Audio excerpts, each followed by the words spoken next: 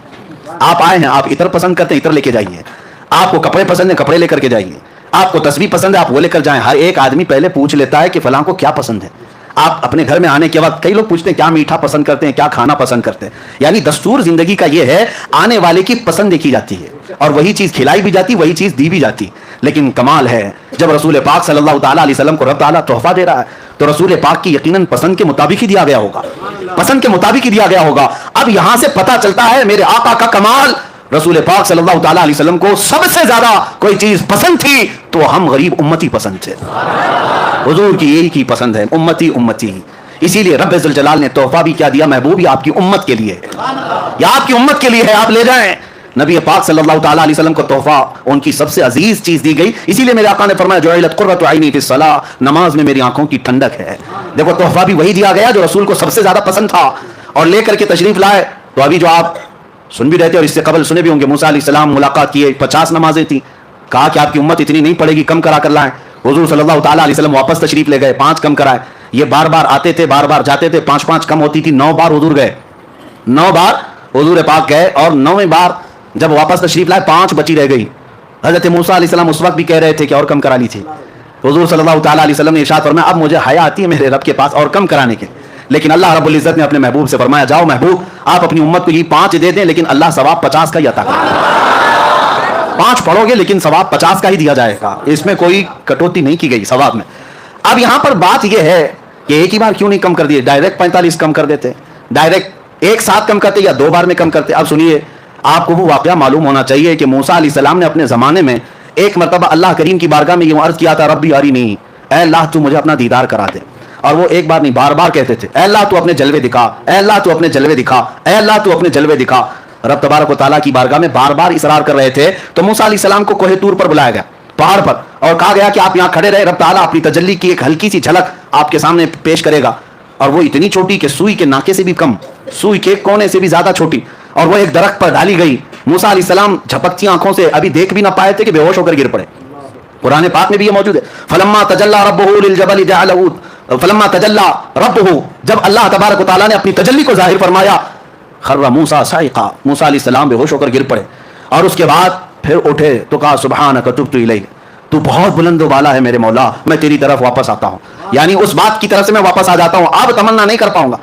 اب موسیٰ علیہ السلام نے بار بار اصرار کیا تھا رب کو دیکھنے کی، لیکن نہیں دکھایا گیا. اسی کو اعلیٰ حضرت فاضل بریلوی رحمۃ اللہ تعالیٰ علیہ فرماتے ہیں کہ تبارک اللہ شان تیری تجھی کو زیبا ہے بے نیازی. یا رسول اللہ تبارک اللہ شان تیری تجھی کو زیبا ہے بے نیازی. کہیں تو جوش لن ترانی، کہیں تقاضے وصال کے تھے. وہ سرور کشور رسالت جو عرش پر جلوہ گر ہوئے تھے، نئے نرالے طرب کے سامان عرب کے مہمان کے لیے تھے. میرے آقا صلی اللہ تعالیٰ علیہ وسلم کو بلا کر دکھایا گیا. اب میں آپ کو بتاتا ہوں یہ 45 نمازیں 9 بار میں کم کیوں گئی. فقہاء کرام اور شارحین فرماتے ہیں موسیٰ علیہ السلام نے جو اصرار کیا تھا نا اے اللہ تو دکھا دے، اپنا دیدار کرا دے، کتنی بار کیا تھا؟ 1 بار 2 بار 3 بار. موسیٰ علیہ السلام نے ٹوٹل 9 بار مانگا تھا کہ اے اللہ تو اپنا دیدار کرا دے. کتنی مرتبہ؟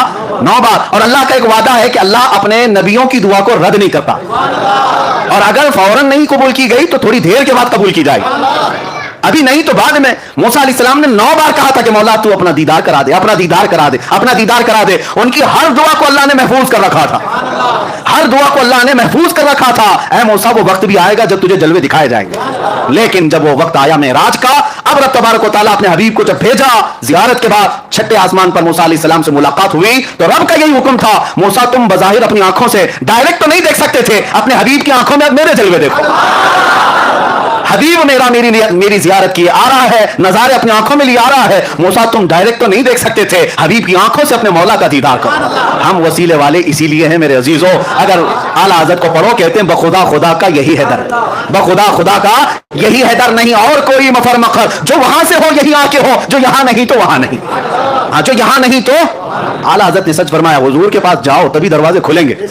یہی دروازہ رحمت ہے جو رب تک تمہیں پہنچانے والا ہے. اور شارٹ کٹ بھاگنے کی کوشش کرو گے تو کٹی پتنگ نہ جانے کہاں گر جاؤ گے، نہ جانے کہاں گر جاؤ گے. اور ہم نے دیکھا ہے جن کی ڈور کٹی ہوئی ہے آج وہ بیچارے کسی کی دھوتی میں کسی کی ساڑی میں.